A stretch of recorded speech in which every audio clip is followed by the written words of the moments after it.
El título es Nuevos tiempos para España y para Europa. Y yo me atrevería a empezar por el final. Nuevos tiempos. He de decir que yo no estoy sorprendido de nada de lo que está pasando. Era previsible, porque era profundo. Eran nuevos tiempos porque están determinados por la crisis. Y la crisis no era una crisis ni económica ni financiera solamente, era una crisis de valores, como luego explicaré. Por eso los nuevos tiempos están caracterizados por tres notas. La primera, desconcierto. La segunda, desconcierto. Y la tercera, desconcierto. Al menos desde el momento en el que yo decidí estar en la política española, que fue el año 77, en la transición democrática, en la transición de la Unión de Centro Democrático, he de reconocer que nunca había tenido tal sensación, tal sentimiento de confusión, desconcierto, incluso me atrevo a decir desnortamiento. Por eso es una crisis, la que hoy vivimos, que no es una crisis económica como antes decía. No solo es una crisis política, es una crisis que está en la persona. Y como está en la persona, es una crisis total, porque la persona es el denominador común de todas las instituciones. Como todas las instituciones tienen personas, todas las instituciones están hoy en crisis. Es tan profunda la crisis que vivimos que ha cambiado nuestra percepción sobre la vida pública, que ha cambiado nuestra percepción sobre los políticos. Y todo lo que parecía ejemplar hace unos años, hoy casi es grotesco, casi suena a ridículo. Porque cuando hay una crisis de valores, sin duda, en un régimen de opinión como es una democracia, sin duda se pone en entredicho todo. Y por eso tenemos además un pesimismo profundo dentro de nosotros. No estamos de acuerdo con nadie más que con nosotros mismos y a ratos, porque ni siquiera a veces coincidimos con nosotros mismos, porque estamos desconcertados, porque la crisis es tan profunda que está en el corazón de nosotros, en el corazón de los españoles y en el corazón de los europeos. Por eso esta crisis no es cualquier crisis, es la crisis de nuestra generación, es la crisis de un modo de vida, es la crisis de una actitud ante la vida. Y por eso, antes que tratar de resolver la crisis, lo primero es comprenderla en su raíz, en su profundidad, y no quedarnos en la superficie de la misma, porque estaremos dando palos de ciego, en vez de entenderla primero y tratar de resolverla después. La crisis va mucho más allá que la política, va más allá de los modelos políticos, ha escapado de nuestros radares tradicionales de detección de la crisis, porque está profundamente dentro de nosotros mismos. Por eso, lo que ha sucedido es que cuando la crisis ha afectado a nuestros bolsillos, esa crisis ya estaba larvada. Lo que sucede es que cuando ha llegado nos hemos encontrado en demasiadas ocasiones sin referencias morales para hacerle frente. Y por eso nos estamos dando cuenta ahora del tipo de sociedad que hemos construido. Yo siempre digo que en física la materia tiene tres estados: el estado sólido, el líquido y el gaseoso. Pues nosotros nos estamos dando cuenta ahora que hemos construido una sociedad líquida, sin cimientos, sin principios compartidos, sin referencias sólidas. Una sociedad líquida significa que, por ejemplo, se fundamentó en un amor líquido, en una familia líquida, en un matrimonio líquido. Es decir, que fluye como el dinero, que se ha convertido en nuestro principal referente en nuestras vidas. Y fluye como el dinero, que tampoco tiene referencias sólidas ni cimientos morales.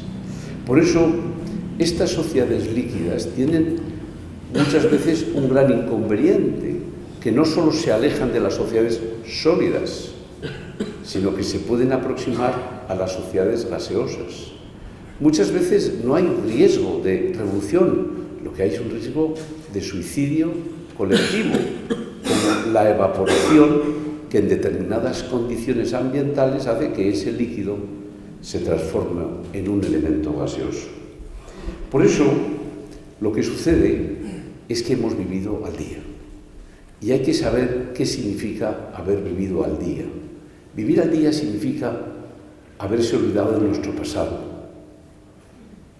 haberse olvidado de lo que hicieron nuestros padres, nuestros abuelos, de lo que tuvieron que sufrir en muchas ocasiones.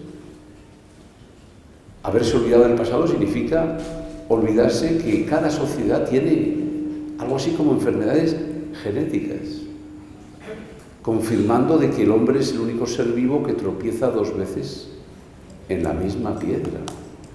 Y vivir al día olvidándonos del pasado es la mejor condición para no saber afrontar el futuro.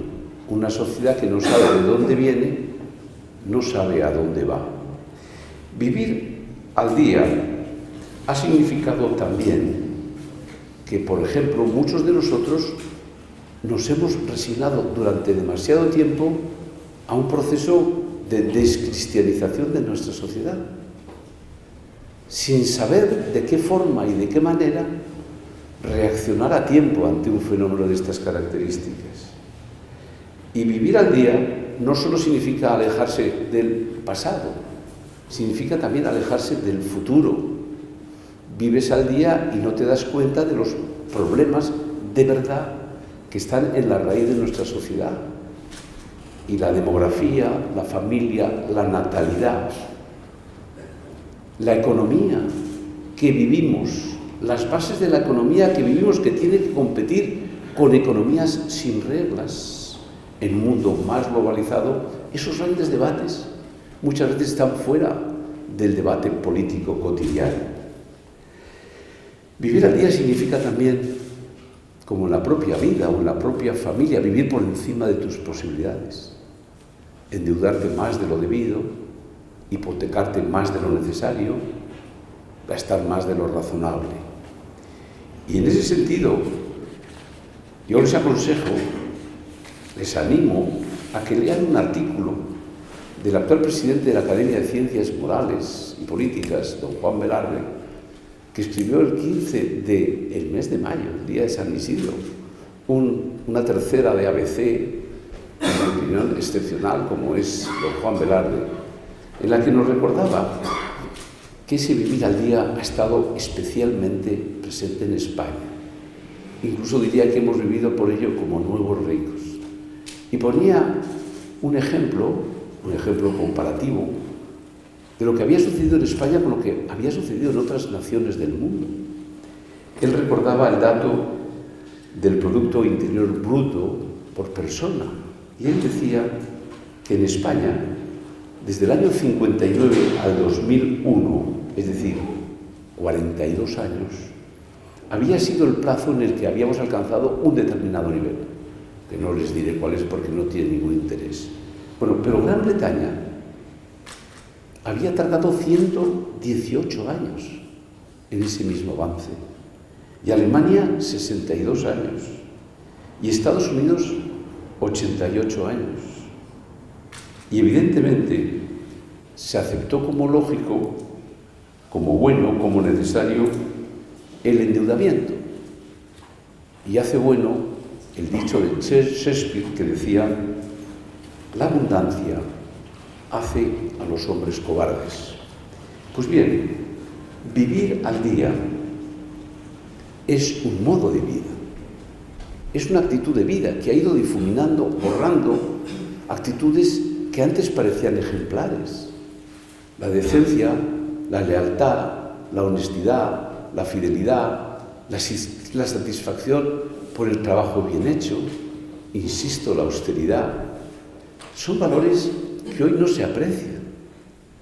Y fundamentalmente hemos hecho que en una sociedad en la que antes se decía, este es un sin fundamento, al referirse a las personas que parecían que no tienen fundamentos, hoy eso se traslada a las personas e instituciones que parecen que tienen fundamentos diciendo, son unos fundamentalistas. Eso ha significado que lo que ha cambiado es una moda dominante en nuestra sociedad, en la que obviamente se ha producido un cambio profundo en la jerarquía de los valores que presiden nuestras sociedades. Y a través del confort, de la excesiva comodidad, se ha ido produciendo una cultura fundamentada en la cultura del mínimo esfuerzo. Y ha entrado en crisis el concepto del sacrificio y de la obligación. Y cuando hay un debate entre un falso y nuevo derecho y una obligación, los primeros siempre barren a los segundos. Yo siempre señalo que en la vida, en el aborto, en la dignidad de la persona, no colisionan dos derechos, el de la madre y del niño. Lo que colisiona es un derecho, que es el del niño, el del que va a nacer con el padre o con la madre, que tienen la obligación, una vez tomada esa decisión, de cuidar al pequeño, al bebé. Colisiona un derecho, en mi opinión, el de la vida, con una obligación. Y en ese debate hoy la moda dominante hace que barran los supuestos nuevos derechos frente a las obligaciones. Por eso las sociedades líquidas, volviendo con el ejemplo, lo que van es perdiendo el norte. Lo que van es socializando la nada. Es decir, cada día nos parecemos más unos a otros en la medida que cada vez creemos en menos cosas y tenemos menos referencias sólidas. El líquido cada día fluye y cada día pierde referencias. Cuanto más fluye, menos referencias tiene. Y por eso, no solo son tiempos de crisis, son tiempos nuevos derivados de la crisis. Están determinados por la crisis. Y esto es un debate mucho más que entre siglas de partidos. Es un debate de carácter cultural, de carácter antropológico, esto es, de la concepción que tenemos de la persona y de las instituciones básicas que rodean a la persona. Por eso es un debate cultural, mucho más que estrictamente político, y que está en la raíz de nuestras convicciones, de nuestras instituciones, de nuestra nación, en la raíz de lo que para nosotros es una persona humana. A veces estas crisis se producen y en la historia se han dilucidado por las guerras, con las guerras. Hoy, gracias a Dios, no hay riesgo de guerra, ni en Europa ni en España. Pero lo único que significa es que la crisis, la resolución de la crisis, se convierte en cada nación en el elemento determinante de los nuevos tiempos. Las guerras hacen uniforme el tiempo siguiente. Las crisis van a tener una evolución diferenciada en cada una de las naciones. Y no va a haber países del norte y del sur. Van a ser países que entienden y resuelven satisfactoriamente la crisis o naciones que no han entendido la crisis y fundamentalmente circulan en el peor de los derroteros. La crisis hoy en la política se está manifestando hoy en las naciones europeas, en cada una de las naciones europeas, y en el punto más débil de nuestra historia y de nuestro presente. Y se hace en términos de protesta, de ruptura, de hartazgo, de rechazo. No solo es la política, es la frustración de muchos que votan desde la frustración, de sus propias vidas, y lo hacen en términos de hartazgo. Lo que ayer parecía bueno, hoy es insufrible. Es la crisis de la persona.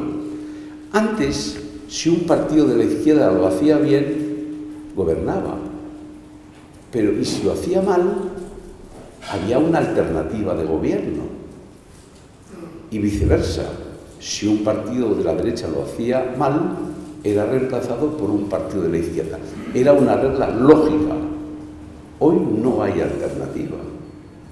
Hoy se están constituyendo frentes de hartazgo, de ruptura, de frustración, en el punto más débil de cada una de las naciones.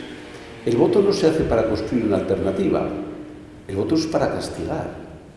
Es un voto para, fundamentalmente, castigar al conjunto del sistema, no para premiar al otro partido, sino esencialmente para castigar.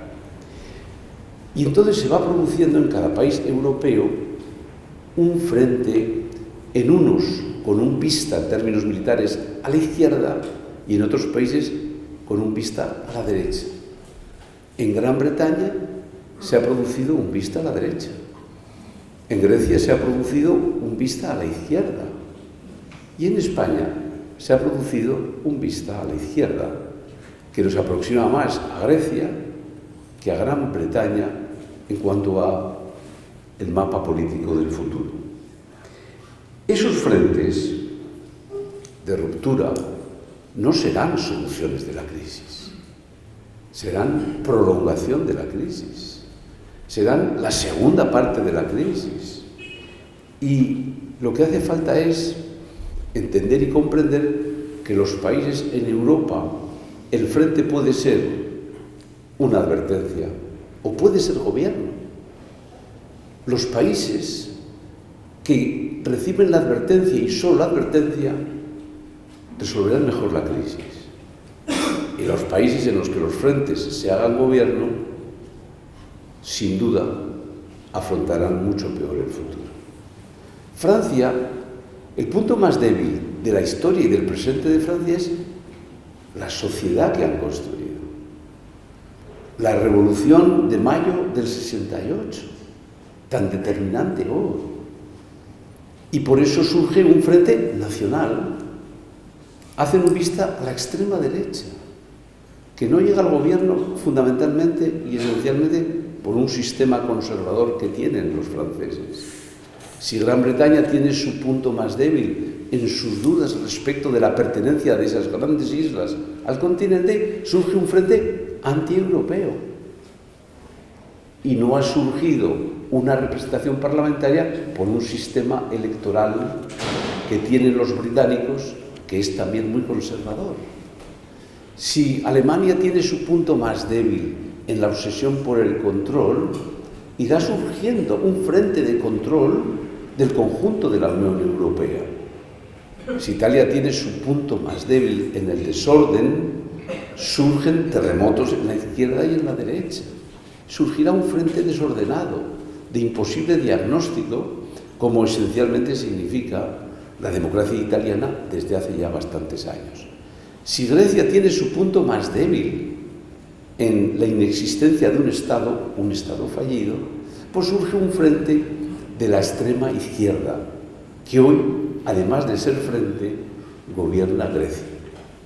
Si México tiene su punto más débil en la mezcla entre la corrupción y el narcotráfico, lógicamente tiene el riesgo de un frente desde la corrupción y del narcotráfico.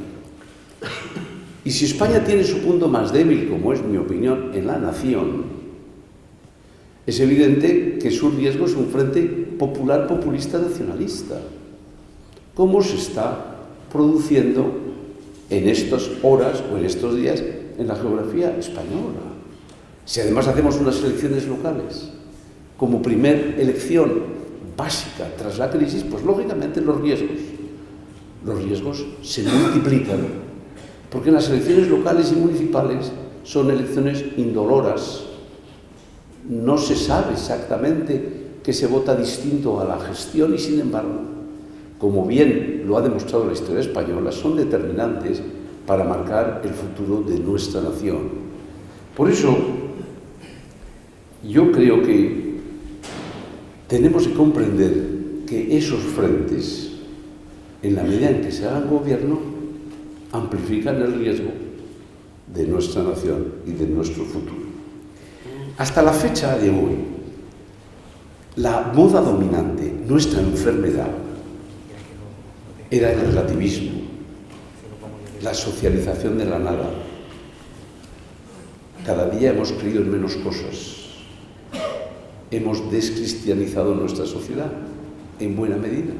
Pero ahora el relativismo nunca se agota en sí mismo, da lugar a otros fenómenos. Y ahora vamos a vivir una mezcla entre el relativismo y el extremismo. Y esa mezcla de ambas son los adversarios comunes esencialmente de nuestros valores cristianos, porque ambos fenómenos van a alejarse de nuestros valores cristianos en la sociedad en la que vivimos. Por eso, concentrando un poco esta segunda parte en España, la crisis en España es la crisis de España. Los mapas políticos que están surgiendo, evidentemente, provocan un revulsivo en la izquierda y en la derecha. Pero lo más inquietante del mapa que surge es la valoración de España. Es lo que ha sucedido en Cataluña, en el País Vasco, en Navarra, como tres elementos esenciales en donde el proyecto de ruptura de España está especialmente presente. Y el mapa de España, más allá de lo que sucede en cada partido, es singularmente inquietante porque nos encontramos con una España que cada día marca menos cohesión y más fragmentación. Y por eso el proceso que vivimos pone de manifiesto que el punto más débil de España es indudablemente nuestra nación. Por eso, insistiendo en España, lo que está sucediendo en España, hay dos raíces o dos elementos en la crisis que padecemos. Una crisis, el relativismo, que está presente en toda Europa, pero en España esencialmente porque hemos vivido muy por encima de nuestras posibilidades, más que otros países europeos. Pero hemos sido peninsulares, es decir, donde la exageración se produce con más facilidad que en los continentes, que en el continente.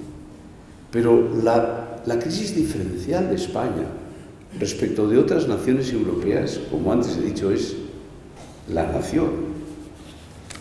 Y es evidente que esto es lo que al menos a mí más me inquieta, la nación como un valor moral, la fortaleza moral de los que se unen siendo distintos, es, en mi opinión, hoy vencida por la fuerza de los que rompen y de los que evidentemente hoy, en buena medida, separan territorios de España del conjunto político de España.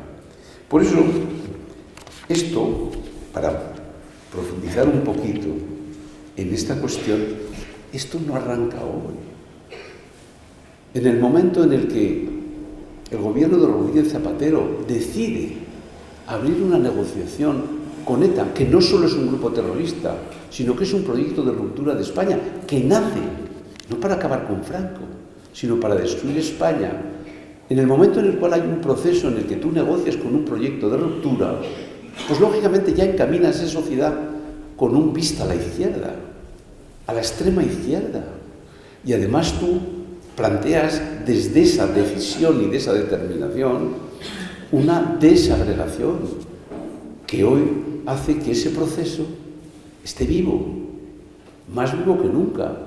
Es verdad que la vanguardia ya no es el grupo terrorista, porque el grupo terrorista ha dejado de matar, no porque la hayamos vencido, sino porque piensa que se puede romper España en función de lo que pasa en otros territorios. Y por eso ETA dio el salto de lo que era un acuerdo con el PNV en Estella en el año 98, dio un salto a Cataluña y se abrazó en Perpiñán con las fuerzas nacionalistas catalanas y hoy han vuelto a Pamplona, de Estella a Perpiñán, de Perpiñán a Navarra. Pero el proyecto del movimiento nacionalista está aupado en España desde el momento en el que se le dio interlocución política, y ese proyecto está vivo, y diría está más vivo que nunca. Hoy parece que está en Cataluña, pero es evidente que en el País Vasco se agazapa esperando futuras coyunturas favorables a fortalecer su proyecto de ruptura. Por eso no estamos ante un problema catalán, ante un problema vasco, ante un problema de Navarra. Estamos ante un problema de España, del conjunto de la nación, que se manifiesta en sus puntos más débiles, en las periferias más ricas. Por eso es la crisis del valor de la nación, de su significado, de su valor moral, de lo que debe unir a las partes más ricas de las más pobres, porque una nación es un ámbito de solidaridad reforzada, en la que todos nos comprometemos más con las otras personas que viven en nuestra nación. Ese concepto ha entrado en crisis. Eso es lo que parece que no hemos cuidado suficientemente. Por eso, claro que vivimos en estos momentos una ofensiva nacionalista. El nacionalismo, el movimiento nacionalista es el mismo y tiene 3 hitos. El primer hito fue el poder, la autonomía, los estatutos a finales de los años 70. Necesitaban el poder, necesitaban los estatutos. Pero a finales de los 80, 10 años después, yo estaba en el Parlamento Vasco, aprobaron la formulación del derecho de la autodeterminación, del derecho a decidir, del derecho unilateral de secesión. Y otros 10 años después, con los acontecimientos que antes he descrito de Estella, de Perpiñán, lo que hay es un proyecto de ruptura de la autonomía a la autodeterminación, de la autodeterminación a la ruptura, y para eso necesitan un frente popular, porque sin duda eso, en su opinión, debilita más la nación. Por eso en los frentes populares que están surgiendo estos días hay una parte dura y una parte blanda, como en el proceso de paz que se hizo en su momento. En el proceso de paz había 2 grandes interlocutores, Rodríguez Zapatero y ETA. Hoy, en el Frente Popular hay un núcleo duro, Podemos y el Partido Socialista. Pero evidentemente hay otros que están en la parte blanda, todos los nacionalismos, que desean, que apoyarán, en la medida de sus posibilidades, un frente popular, porque creen que es el idóneo para que cambien esencialmente las cosas en España. En definitiva, y ya termino, de todos los espacios en Europa, el más desvertebrado es el espacio que se sustenta en los valores cristianos. Es el más numeroso de Europa y es, sin embargo, el más desvertebrado. Hemos querido solo gobernar, hemos querido sumar y ampliar y hemos sido incapaces de entender las raíces de nuestra crisis. No hemos ahondado en el significado de la descristianización y por eso hoy es el espacio más debilitado. Y por eso la conclusión final es que tenemos que cambiar de actitud personal. Yo no sé qué va a pasar en España en las elecciones generales. Pase lo que pase, tenemos que aprender de la crisis, que tenemos que cambiar de la actitud personal. Siempre en la crisis parece que somos espectadores. Los culpables son nosotros.